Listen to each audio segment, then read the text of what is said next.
Thanks, guys. Grad student Walter White had 25 points and 8 rebounds in Saturday's game against Marist. He remains the leading scorer and rebounder on BU's roster. The Park Avenue Army student section, they showed up and they are here. Something that I've noticed in this game, Nebraska really following through, making all of their shots. They came out of that locker room in the second half with a whole new mindset. They are 2 of the 44 candidates recognized nationally. Final game of the season. Now back to you guys at the table. There's the horn. Let's get this game underway. Thanks, guys. League play is a completely different animal, and today, everything changes. BU's starting lineup is consistent and ready to go. However, the bench, sometimes inconsistent and unpredictable. This is the first triple-double that Penn State has seen since Penn State joined the Big Ten in 1993. How does it feel to contribute these numbers? Guys, as you just mentioned, there is a clear distinction between these two teams. But there's also another key difference, and that's the pace at which these teams like to play. BU is focused on that fast pace, while the Huskies are focused on maintaining control of the game and keeping that slower tempo. Coach, how does a game like this help your players develop? Thanks, guys. As you were saying, this is a very difficult week for both teams. Being tired may be a factor for either or both teams today. As for Boston University, they're playing really well in some sections of games, but not well enough to overcome the misfortune that's happening on the court in all these games. And that's due to being shorthanded, injuries, illnesses that we've talked about in the past. But not only that, the lack of explosive nature from the offense. They need to find that to win these games. Back to you guys at the table. We're 9-5 overall, 3-11 in the Big Ten. This is the 18th time in program history that the Lady Lions have met up with Nebraska. Eldridge Park, where the game is being played tonight, home of the Orleans Firebirds, was named by Baseball America as one of the 50 best amateur baseball fields in the country to watch a game. In fact, it's 109 years old, just 1 year younger than Fenway Park. There are many female trailblazers in the sports industry right now, and we have one right here in Orleans. Her name is Sue Horton, and she is the general manager for the Orleans Firebirds. Lyle Miller Green, a righty from Chatham, won the home run hitting contest with a total of 31 home runs. Thanks, guys. Boston University down 2 players tonight. Ethan Britton Watts, the birthday boy. Happy 21st birthday, Ethan. Not the way he probably expects to spend his birthday in concussion protocol. Malcolm Chemezi is out to a non-COVID related illness. Luckily, Damon Tate is available to play tonight. Although prior to this game, after speaking with Coach Jones, he said he's not sure how much time Tate will get in tonight's game. Doug and Brian, back to you. While the temperatures are hot, let's talk about one of the hottest teams in the Cape League right now, the Hyannis Harbor Hawks. They're 20-10-6 overall, and they're not really where they thought they'd be, according to last season. As mentioned by Reed Becker, our other sideline reporter, tonight is a very exciting night in the world of baseball. It is the first night of the MLB draft, and in the first round overall pick, the Baltimore Orioles selected Jackson Holliday. This Saturday, the All-Star game will be happening, and one of the featured players is a Chatham pitcher who is leading the Cape Cod Baseball League right now, Ben Hampton. He leads with 36 strikeouts and one of the lowest ERAs of 2.04. The All-Star game this Saturday, July 23rd, will be covered by NESN, but aired on Sunday. Leilani Kapanis, she's a do-it-all player. She ranks number 2 in the Big Ten with most amount of steals and blocks, and in Thursday's game, she had her second double-double, 10 points, 12 rebounds. The Cape League is going through a very big transitional period right now as the College World Series just concluded on Sunday. I had the opportunity to sit down with Josh Stewart, number 17 from Falmouth, to talk about his College World Series experience. Down to Kaitlin with another contestant today. Thanks, Rodney. I'm here with Wesley, and he's 5 years old, representing the Bulldogs. He's going to help me play the NCAA Super Shuffle. I'm Kaitlin Gehlhaus, bringing you Period 2 highlights. Let's take a look at the big screen to see the recap. Duluth-Sorsburg with a save early in the period to keep the board scoreless. Then Ohio State's Thiel responds with a save of her own. On the power play early in the second period, the goal was scored by Ohio State's Peyton Levis. That was her 24th goal of the season. And with 7 minutes and 18 seconds remaining in the period, Duluth's Naomi Rogi redirected the shot to bounce the puck past Thiel, tying the game at 1.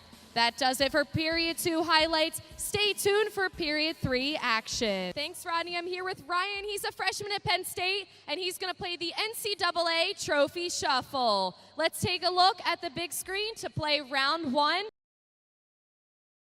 First time the Nittany Lions are facing the George Mason Patriots since 2005.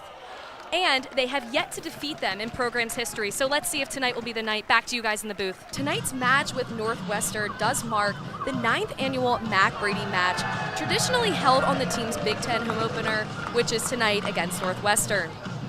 It is to honor and celebrate the life and legacy of one of their biggest fans. And at the age of 8, Brady unfortunately passed away on December 31st, 2012, following an unexpected blood infection. To honor his life and love for soccer, especially goalkeeping, Mac's parents, Christian and Elizabeth Brady, created the Mac Brady Memorial Soccer Fund, which is an endowment for Penn State goalkeepers to assist with recruiting, equipment, and other needs. Hello and welcome to a special edition of the Center County Report.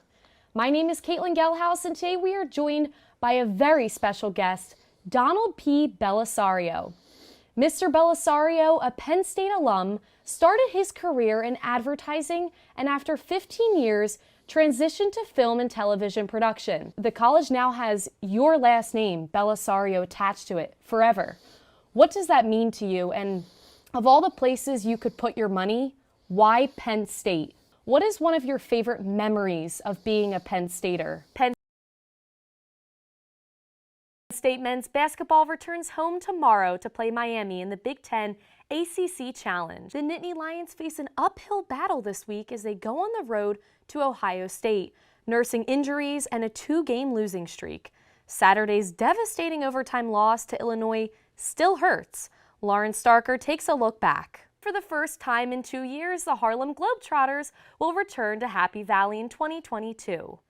The world-famous Globetrotters will play at the Bryce Jordan Center on March 1st. The event is part of the team's Spread Game Tour, which promotes increased fan participation and interaction. Penn State basketball is preparing for the start of its new season. Following an 11th place finish in the Big Ten last year, this year's team has 0 freshmen rostered and 5 new transfers. First-year head coach Micah Shrewsbury is embracing the underdog role for the quickly approaching season. The Nittany Lions men's hockey team heads to Nashville, Tennessee this weekend for the U.S. Hockey Hall of Fame game against North Dakota. The Lions swept Niagara last Thursday and Friday at Pagula Ice Arena. Those scores were 4-0 and 6-2. One of the highlights was Kevin Wall's hat trick and 5 goals in the series. Penn State is now 5-1 overall in the season. In the meantime, Penn State is now waiting for its bowl destination, now that the regular season is over. The Lions lost a tough one in the snow on Saturday against Michigan State. It was tough sledding early on for the Nittany Lions as Michigan State jumped out to a quick 14-0 lead and moved the ball with ease on Penn State's defense with a good balance of run and pass. Clifford and Jahan Dotson connected on 2 touchdown passes in the first half from 27 and 30 yards out respectively. But Michigan State went into the locker room up 17-14. The defense gave Penn State its first lead early in the second half when Daquan Hardy took an interception 17 yards to the end zone, giving Penn State a 20-17 lead. Then on a 4th and 15, Peyton Thorne connected with Jaden Reed to give the Spartans a 30-20 lead with just over 5 minutes left in the game. Parker Washington then found the end zone to cut the deficit to 3, but it was not enough as Michigan State held on for the win.